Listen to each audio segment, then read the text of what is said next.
Great. Welcome back, everyone, to another episode of our regular heart-powered inspiration interviews.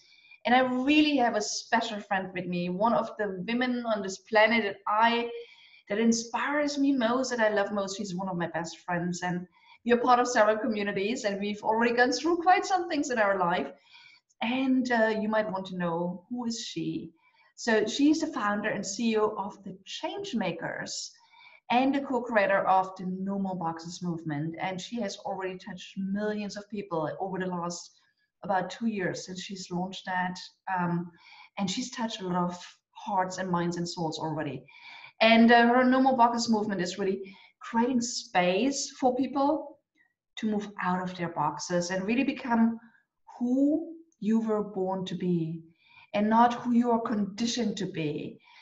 You know, I mean, again, beyond your gender, your race, your religion, your background, and anything else that brought you into the I'm not good enough box. She knows how to get us all out of that and get us into a human space. And she's amazing. I know she's from Iceland. She's a real Viking lady, and she has the biggest heart. And she has lived so many lives already, done so many amazing things. I'm really happy to have you with us today, Rúna Magnúsdóttir.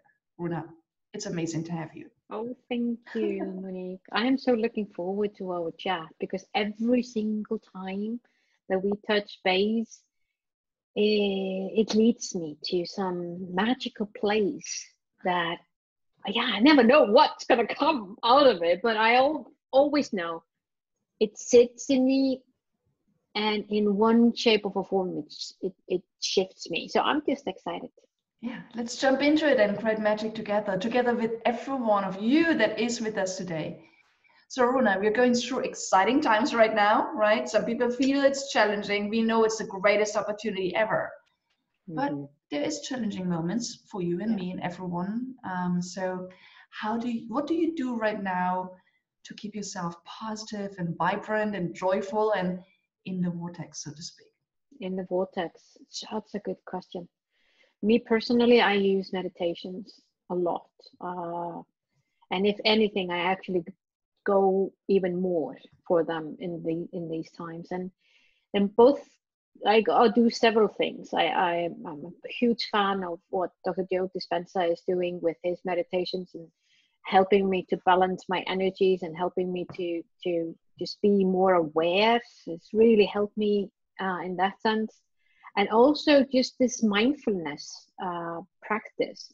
Now that you have the social distance and all those things that you're not allowed to do, what so many boxes are no longer there. So I've also made it a daily routine to, when I go out for my walks, which are my exercises, I do have my earplugs in my ear, but I'm not listening to anything. And that is really that space there. It kind of like just allows me to go and watch the leaves on the trees go. So and actually it's still been snowing in Iceland, believe it or not. So it's even just watching the snowflakes going down. It's just really that moment by moment by moment. And that has really helped me to stay in my zone. Yeah, it's great. Beautiful. It's just being present in that moment, right? Being grounded, becoming one with your surrounding, right? So I know you live in Iceland and you keep sharing beautiful little videos with what it looks like around you, which is beautiful. What do you do right now in your life and especially also in your business to turn the current challenges into opportunities and really bring things to another level? What are you doing right now? Well, what I'm doing at the moment, me and my co-creator of the No More Boxes movement, we're really looking at how can we help people today in these challenging times to use this, I call it halftime. So to use this halftime that we've been given to really figure out, who am I? really reflect on what was once in my life. What was the box that I have put in myself into, well, which was, and in the present moment, looking at that box then and opening it up and take a look inside of it and say, oh, okay, is now that I'm in this halftime, do I actually need this thing? What do I have in my box? It might actually be moldy or smelly or just used to be once. Might be things in my box that I even didn't put it myself, like my grandmother's the way that she looked at life. It might be actually in that box. Unconsciously, I put it there. And this is a beautiful time to reflect on that. Because from there, the minute I take something that doesn't really serve me in what I want to share to the world today, by having my grandmother's point of view in there, bless her. The moment that I take that and I'm aware I just took that away, I can be more mindful on what I want to put into that space. And so that I can turn this rigid thing into something that is more fluid, something more of who I am, something more of my energy, and how can I allow my energy to flow so that I can really be the best version of myself, of the highest version of myself. I actually think that it's both challenging. I'm just beginning, really. I feel like I'm a beginner in this compared to many, but that doesn't really matter. What matters is to start where we are at, isn't it? And just with trying to be as non-judgmental as I possibly can as I'm doing that, so that I'm careful that when I spot my grandmother's old way of doing things, that I don't go into, oh, she was always like this and she never go into this blaming. That's where I have to stop myself and go, that's interesting. I still have it there, and it actually is still affecting me in my life, and I wasn't aware. So how can I then change that program? How can I put more love, more empathy, more self-care into that space so that I can just heal that to become more of who I was always supposed to be and was born to be? That's the journey. It's powerful. It's really like, taking a distance and looking into who have I been and who do I want to be today? Yeah. How have I lived my life and how do I want to live my life today? Yeah. Right? What do I do right now? What do I enjoy? And was it something that I chose myself? Yeah. Or was it triggered by an expectation of someone, right? Yeah. So, I mean, asking the big questions of life in that time. You call it Yeah. halftime at the moment. So yeah, I do. And just to add one other thing into this, because I think there is so much that is clashing at the moment that it might, and for many it actually is like I don't know what's going on, and I all of a sudden I have to be at home, and I'm not used to be at home, and now even families have to be together. Oh my God, they have to be together. It's like that's the terrible thing, when they've been complaining they can never be together, but hey, now they're together. But so there are so many things that needs to shift, and people go, but how do I start this? Just all of a sudden I have all this and I don't have time for that and all of that thing. It's really about that. Even if you only have 5 minutes, just like even if you only give yourself 3 minutes extra toilet break to just withdraw and to keep a journal. Maybe that's going to be the hashtag new journal trend, the toilet trend, for the busy parent. Anyway, but even just doing that and doing that regularly, you're going to go effortlessly, and it's going to give you more and more space, because you are going to be so loving this experience. And as you start to love this experience and just enjoy this move, the journey, you're automatically going to be more fluid, and you're going to have more energy of what you want to have in your life. But it's just somewhere you start. I think that to really help everyone here that's with us today, start opening boxes and uncovering what's in there. Maybe what would help is if you would give them a couple of guiding questions that they can ask themselves to actually help them open the box and see what's really happening.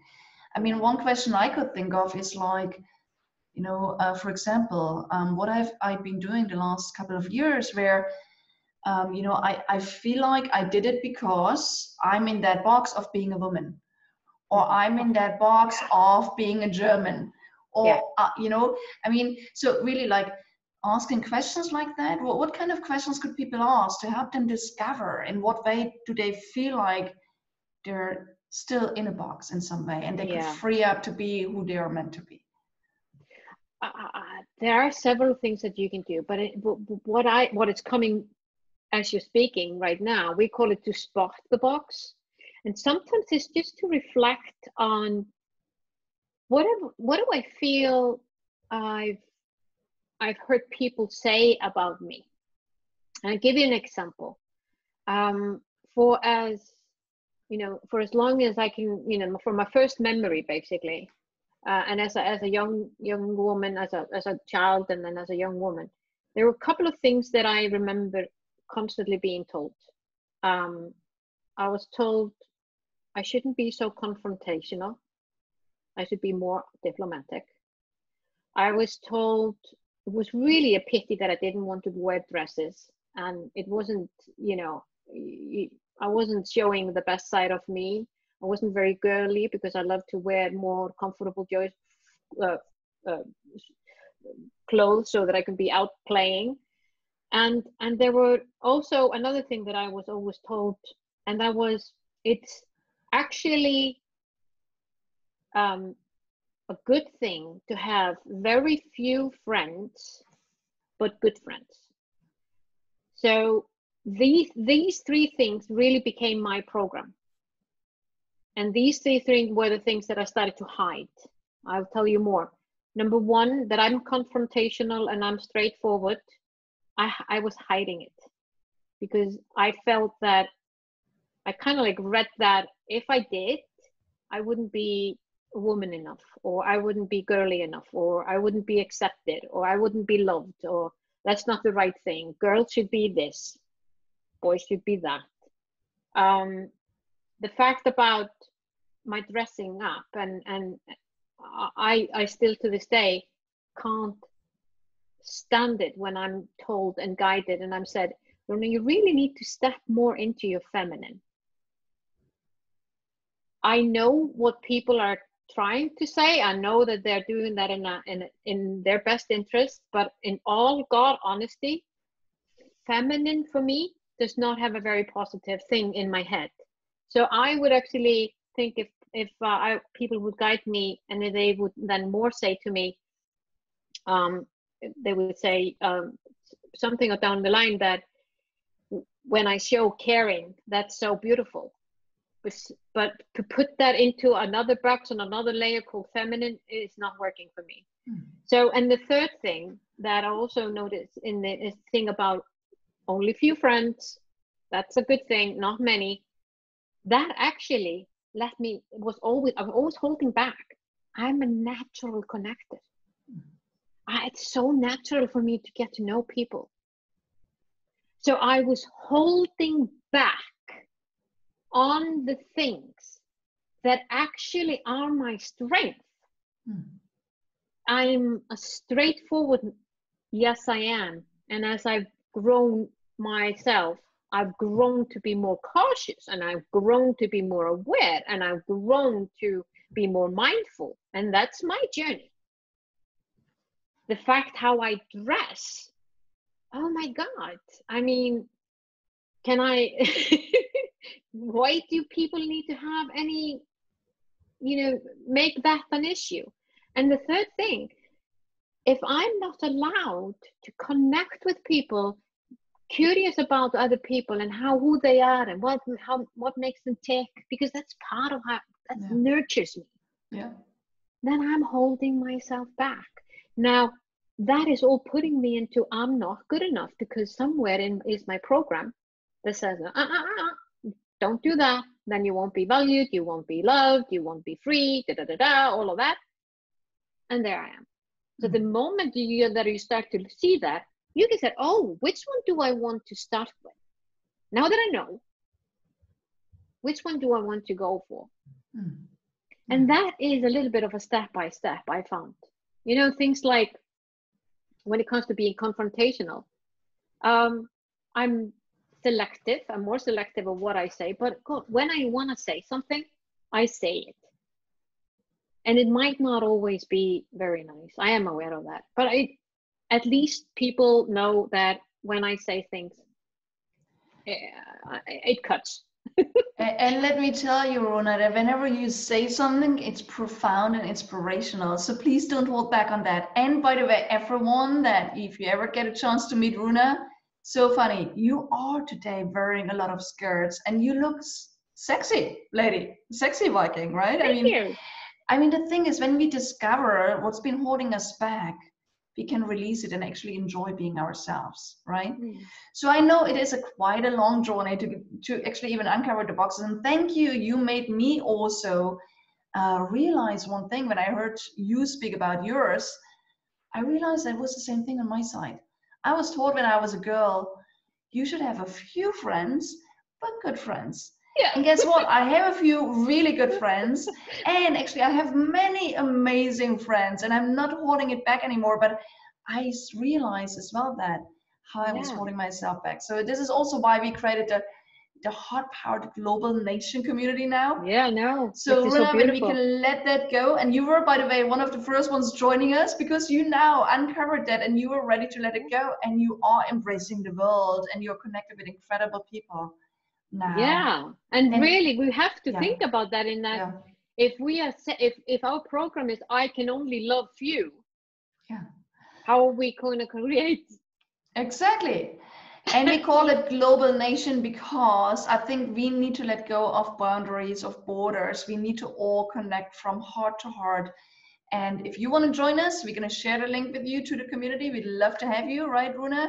Yep. And let me just to round off our inspiring conversation. I could go on with you for hours and hours, but let's round it off for everyone here. Let me ask you, what is one thing everyone that is with us today can do to step out of their boxes in a little more way, and also to go through the challenging times right now and turn it into their greatest opportunity? What is one thing they could do right away today? One thing that they can do is to do one thing different than they did yesterday. Yeah, love it. Okay, I gotta find my one thing. Okay, I gotta play along. I love that. I'm gonna take it up on that one. So, Runa, some of them would love to connect with you. It's all about connection, right? Especially in today's times. Where can they find you? They can find me on all the social media under the handle Rúna Magnús, RUNA Twitter, Instagram, and Facebook is official behind that. And go to runamagnus.com. Thank you. Thank you for inspiring us in this short and crisp time together. And and we'll be back very soon. Thank you, Runa, for being with us. And you have a fabulous day. Every one of you have a fabulous day. And take up this one point that Runa suggests. Let's all do one thing differently today than what we did yesterday. And share with us, what does that do to you? Okay. Have a wonderful day, everyone. We'll be back soon. Bye.